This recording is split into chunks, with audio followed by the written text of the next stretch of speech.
एक police constable जिसका नाम मिलन कुमार होता है, वो अपनी ड्यूटी करने के लिए चला जाता है। घर पे उसकी पत्नी वर्षा कुमारी होती है। एक दिन मिलन कुमार का भाई उसकी पत्नी वर्षा कुमारी के रूम में जाता है और बोलता है कि भाभी, आप घर पे अकेले हो, भैया ड्यूटी गए हैं, आप कैसे रहती हो? तो वर्षा कुमारी बोलती है कि जैसे तुम रहते हो। यानी दोनों की समस्याएं सेम थी। उसके बाद कुछ ऐसा होता है कि वर्षा कुमारी का नाम सोशल मीडिया पर तेजी से वायरल होने लगता है।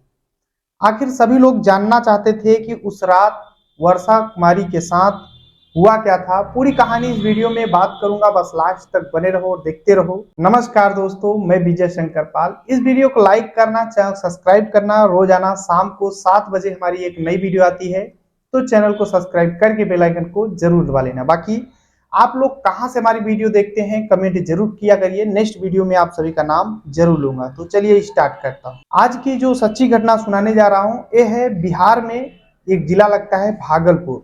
यहीं पर एक थाना है रगरा थाना। ये इसी थाने के अंतर्गत साजोपुर एक गांव लगता है। यहीं के रहने वाले त्रिवेणी सिंह होते हैं, जिनकी पत्नी सरोजा देवी। इनके 2 बेटे होते हैं। बड़ा बेटा जिसका नाम मिलन कुमार, छोटा बेटा सुमित कुमार। मिलन कुमार जिसकी उम्र 26 साल, सुमित कुमार जिसकी उम्र 20 साल होती है। त्रिवेणी जो होते हैं किसान होते हैं, नॉर्मल किसानी किया करते हैं। बहुत ज्यादा संपत्ति नहीं थी।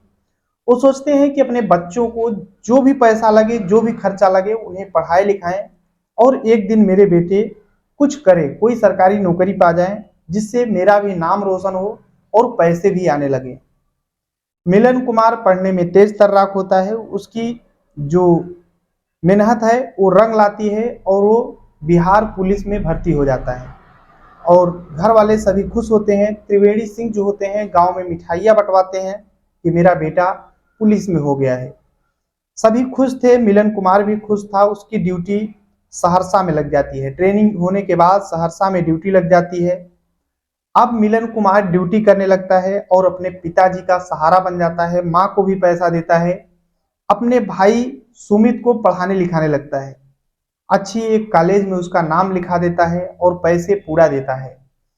यानी सारी जिम्मेदारियां जो है मिलन कुमार अपनी जो भी सैलरी मिलती थी उससे घर की जिम्मेदारियां संभालना शुरू कर दिया था। समय धीरे धीरे बीत रहा होता है।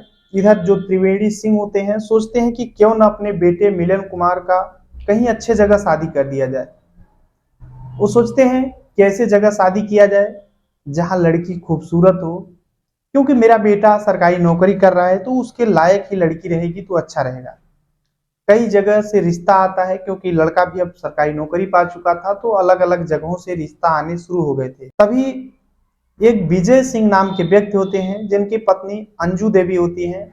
उनके 2 बेटियां, एक बेटा होता है। बेटियां जो हैं वो बड़ी होती हैं विजय सिंह की।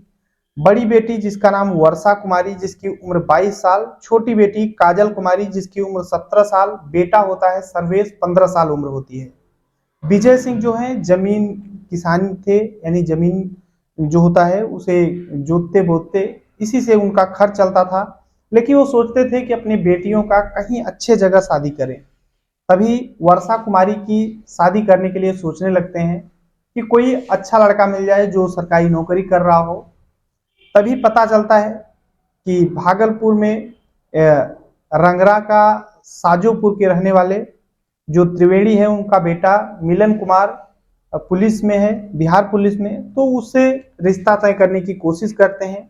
आखिरकार रिश्ता तय हो जाता है और फरवरी 2024 में जो वर्षा कुमारी है दुल्हन बन करके मिलन कुमार के घर आ जाती है, यानी दोनों की शादी हो जाती है।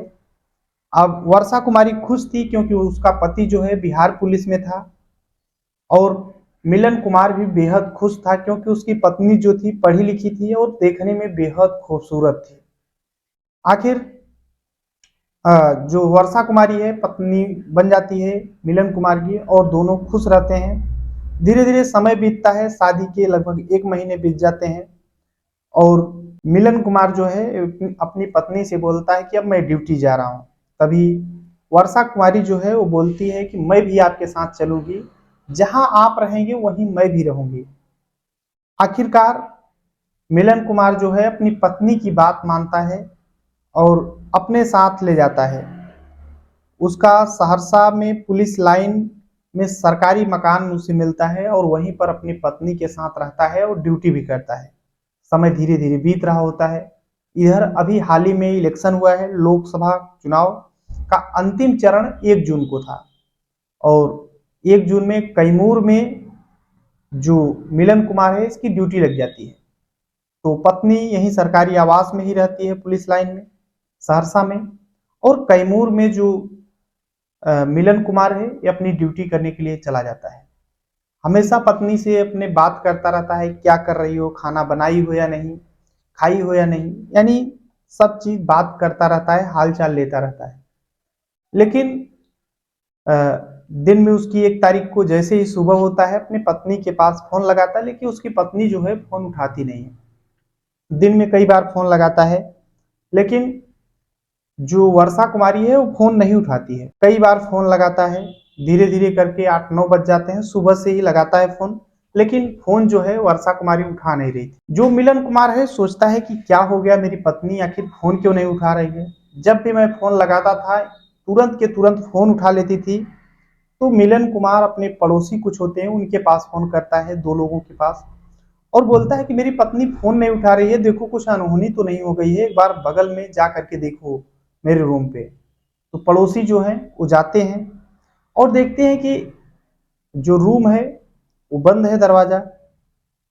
तभी वो लोग पहले बुलाने की कोशिश करते हैं लेकिन वर्षा कुमारी बोल नहीं रही थी। वो लोग अंदर जाते हैं, किसी तरह से अंदर पहुंचते हैं, और जब वहां पर पहुंचते हैं तो वो लोग देखते हैं उनके पैरों तले जमीन खिसक जाता है। वो भागते हुए बाहर आते हैं, आसपास के मौजूद लोगों को बुलाते हैं कि देखो ये क्या है, वर्षा कुमारी के साथ हो क्या गया है।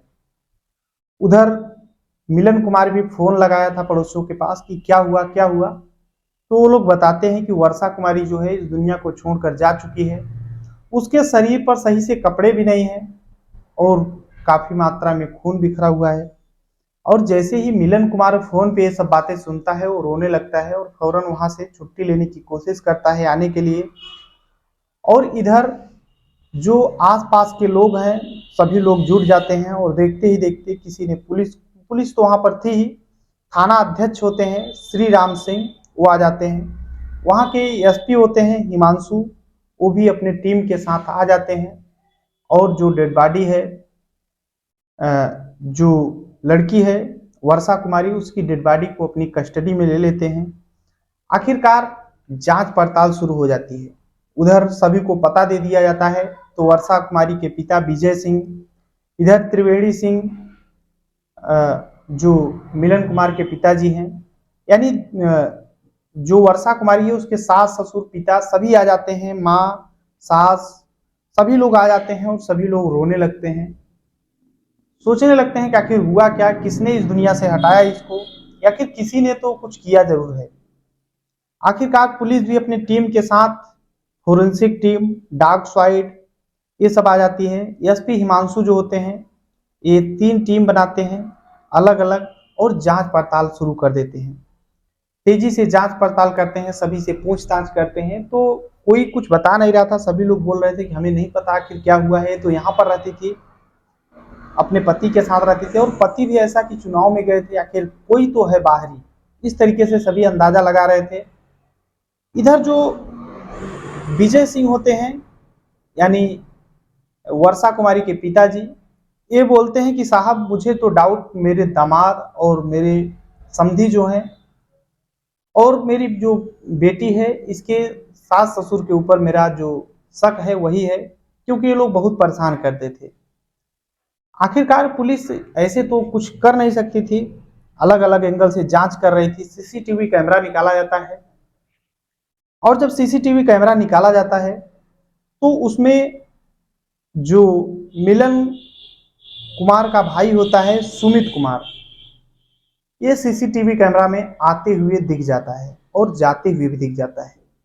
और जब दिखता है तो पुलिस मिलन कुमार से बोलती है कि तुम्हारा भाई आखिर रात में यहाँ पर क्यों आया था? मिलन कुमार बोलता है कि साहब हमें तो पता ही नहीं है। अब पुलिस सुमित को उठा लेती है और उससे पूछताछ स्टार्ट कर देती है, और जैसे पूछताछ स्टार्ट करती है, सुमित जो है उसके जबान जो है लुढ़कुराने लगती है, वो डरने लगता है, कांपने लगता है। अब पुलिस जो है उससे सख्ती से पेश आने लगती है, और जब सख्ती से पेश आती है तो सुमित जो है टूट जाता है। टूटने के बाद वो बताता है कि साहब इसमें मेरा कुछ भी रोल नहीं है, मेरे भाई मिलन कुमार का ही रोल है, सब उन्हीं की प्लानिंग है, मैंने कुछ भी नहीं किया है। और जैसे ही पुलिस सुनती है कि आखिर एक पति ही अपने पत्नी को इस दुनिया से हटाने की कोशिश क्यों करेगा, आखिर साथ में रहते थे, कोई प्रॉब्लम तो था नहीं, तो मिलन कुमार ऐसा साजिश क्यों करेंगे? तो सुमित से पूछा जाता है कि आखिर तुम बताओ क्या बात है, कैसे क्या हुआ है। तो सुमित एक एक करके बताना शुरू कर देता है। वो बताता है कि फरवरी 2024 में मिलन कुमार और वर्षा कुमारी की शादी हुई थी। वर्षा कुमारी जैसे ही दुल्हन बन करके आई थी, तो मिलन कुमार जो है ये अपने पत्नी के साथ ही घर पे था, सब खुश थे, सब कुछ सही तरीके से चल रहा था। इधर जब समय बीतता है, 1 महीने बीतने के बाद मिलन कुमार अपनी ड्यूटी चला जाता है और पत्नी घर पे ही रहती है। पत्नी से बोलता है कि अभी मैं ड्यूटी जा रहा हूँ और जल्द ही वापस आऊंगा। तो पत्नी जो है वर्षा कुमारी ये घर पे रहती थी। आखिर घर पे रहती थी तो करे क्या, तो सोचती है किसी के पास फोन करूं, तो कुछ काम रहता नहीं था ज्यादा, तो कई लोगों से बात किया करती थी, यानी घर पे अपने बात करती, अपने माता पिता से बात करती। लेकिन एक दिन की बात होती है, जो वर्षा कुमारी है ये फोन पे बात कर रही होती है और कुछ ऐसी बातें कर रही थी जो कि अपने पति से ही वैसी बातें कर सकते हैं। वर्षा कुमारी की ये बातें सुमित जो है वर्षा कुमारी का देवर, वो छुप करके सुन रहा होता है और तभी पास में पहुंच जाता है और बोलता है कि भाभी आखिर तुम किससे बात कर रही हो? तो वर्षा कुमारी है जो बताती है कि मेरे गांव का ही एक व्यक्ति है, उससे एक लड़का है जिससे मैं शादी के पहले बात करती थी, यानी मजाक मजाक में सारी बातें बता देती है। आखिर सुमित बोलता है कि भाभी मेरे साथ भी करो ऐसे ही।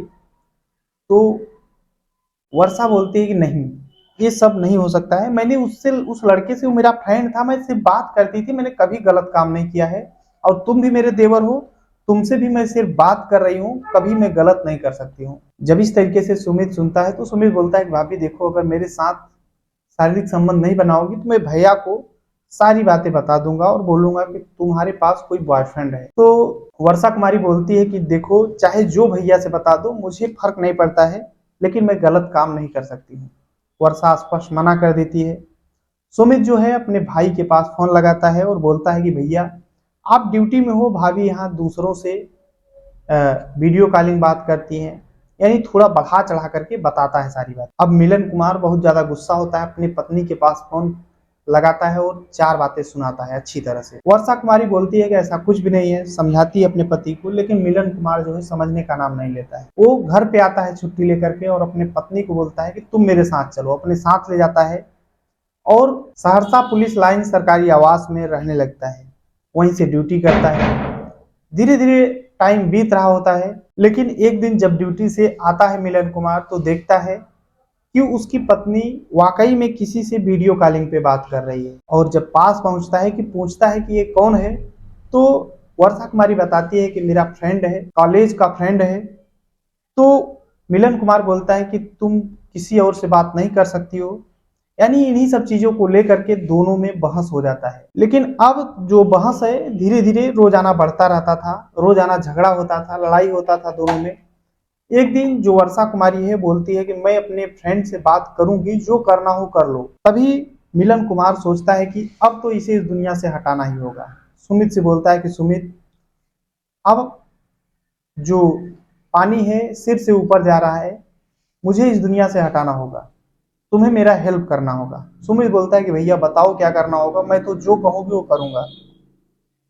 अब मिलन कुमार बोलता है कि ठीक है, 1 तारीख को मैं 407 किलोमीटर दूर कैमूर मेरी ड्यूटी लग रही है लोकसभा चुनाव का, और मैं वहां चला जाऊंगा, ये आवास पे अकेले रहेगी, तुम आकर के इसे इस दुनिया से हटा लेना, लेकिन आना तो इसके साथ तुम गलत काम भी कर लेना इसी बहाने, और फिर इसे इस दुनिया से हटाकर चले जाना। ऐसा लगेगा कि पति दूर था, कोई नहीं था, कोई आकर के इस दुनिया से हटा गया, पता नहीं क्या हो गया, या फिर ऐसा फीलिंग कर देना कि आत्महत्या कर ली है। आखिरकार सुमित अपने बड़े भाई मिलन कुमार का बात मानता है, और जैसे ही ये ड्यूटी जाता है बता देता है कि मैं ड्यूटी आ गया, अब तुम अपना काम करो। सुमित पहुंचता है रात के लगभग 10 बजे, और गाड़ी खड़ी करता है, आवास के अंदर पहुंचता है, और वहां पर जाने के बाद बोलता है, भाभी क्या हालचाल है। तो जो वर्षा कुमारी है ये बोलती है, सब सही है, क्या कर रहे हो। सब कुछ इसी तरीके से हालचाल होता है। बातचीत होने के बाद जो सुमित कुमार है वो बताता है कि भैया कहाँ पर हैं, बोलता है तो वर्षा बोलती है कि उनकी ड्यूटी कैमूर में है, वहीं पर गए हैं। तभी सुमित बोलता है कि भाभी आप अकेली हो, चलो ना हम दोनों शारीरिक संबंध बनाते हैं। पहले तो वर्षा कुमारी खाना बनाती है और खिलाती है, उसके बाद जो सुमित है डिमांड करता है शारीरिक संबंध बनाने के लिए। वर्षा कुमारी स्पष्ट मना कर देती है और बोलती है कि तुम्हारे भैया से मैं बता दूंगी। सुमित बोलता है कि चाहे जो कर लो, और फिर अपनी भाभी को पकड़ता है और उसके साथ उसके हाथ पैर बांधता है और उसके साथ जबरन शारीरिक संबंध बनाता है। उसके बाद कपड़े से उसका मुंह दाब देता है, और जो वर्षा कुमारी है दुनिया को छोड़कर चली जाती है। उसके मुंह से खून भी आ जाते हैं। आखिरकार वो वहां से निकलता है और चला जाता है। अब उसे लगता है कि कोई देख ही नहीं पाएगा, लेकिन सीसीटीवी कैमरे में सब कुछ कैद हो चुका था, क्योंकि वहां से आते जाते, और आखिर पुलिस कहते हैं ना, कानून के हाथ बहुत लंबे होते हैं। पुलिस सुमित के ही बयान पर सुमित और मिलन कुमार दोनों को गिरफ्तार कर लेती है, और गंभीर धाराओं में मुकदमा दर्ज करती है और उन्हें सलाखों के पीछे पहुंचा देती है। शुरुआत में तो ये मामला उलझ गया था, लेकिन लास्ट में पुलिस इसे खोज निकालती है। आखिरकार दोनों सलाखों के पीछे पहुंच जाते हैं। गलत काम का गलत नतीजा हो जाता है। बाकी इस पूरी कहानी में आप अपनी राय जरूर देना। मेरा मानना है कि वो जो पति था मिलन कुमार, वो अपने पत्नी को शक बस इस दुनिया से हटवाया है। बाकी अपनी पत्नी, अगर उसकी पत्नी गलत भी कर रही थी तो उसके और भी रास्ते हो सकते थे उसे सही करने का, लेकिन किसी को इस दुनिया से हटाने का यही लास्ट ऑप्शन नहीं होता है।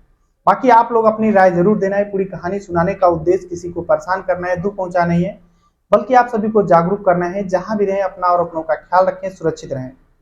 चलते हैं आज के कमेंट की ओर। तो धनंजय सिंह है जो कि कौशाम्बी से हैं, हमारी वीडियो देखते हैं।